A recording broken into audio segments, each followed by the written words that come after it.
It's Clay Trader, and this will be a video chart on ticker symbol TOPS. We will take a look at the 30-minute time frame. Real quick, what do I mean by 30-minute in case maybe you're new to charts? Instead of each one of these candlesticks here representing 1 day's worth of price action, which is what you would normally see, each one represents 30 minutes. So while this here may look like several days worth of time, it's actually just today's price action broken down into 30-minute time slices.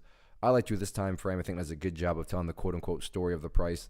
And in this situation, kind of makes summarizing the price action today pretty straightforward. You would say, hey, Clay, look, how would you summarize today's price action? I would say pump and dump on thin ice. Now, I'm not saying pump and dump in the sense of this company's being run out of some bunker in North Korea. I'm making that statement based solely on how the price action has acted today.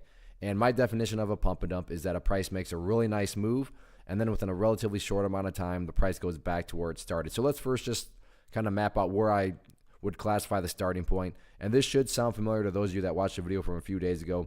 But that starting point was 55 cents. That's been a very important level. And just from an overall charting perspective, that has been one that we've been tracking. So when the price fell below it yesterday, that was not a good sign at all. But the price was able to break above it today. And on the break, that is why I'm counting it as the starting point. So let's go through the definition. Price makes a really nice move. Well, considering it was at 55 and then went all the way up there, I'm thinking we can all agree that was a really nice move. Second part, within a relatively short amount of time. Well, considering this all did happen within a relatively short amount of time of the same day, I'm thinking we can all agree that, yeah, the same day, that was pretty fast.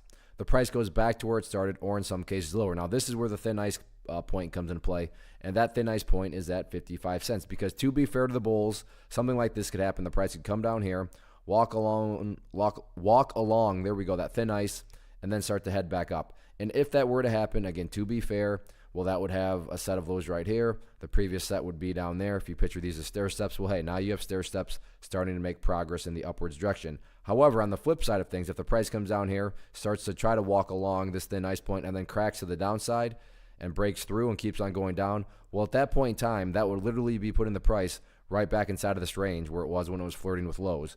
Not to insult your intelligence, but going back is not exactly a sign of any sort of strength, right? If this movement has true power, you're going to need to start to see progress in the upwards direction. And again, I'm defining and quantifying the term progress as that thin ice point there at 55 cents. So if you haven't connected those dots, 55, very important level from a technical chart perspective going into next week. So we'll see if the price can stay up above it or not. One of the biggest questions I get is, hey Clay, how do you find the stocks that you trade? So what I've done is put together a free resource guide where I talk about the tools that I use to locate stocks that I find interesting and think may have potential. So if that sounds like something that could add value to you as a trader, then click on the image that is up on the screen right now and I will email you the guide. The guide itself is very short and to the point, and best part, it's completely free. Thanks for watching the video. Let me know if you have any questions.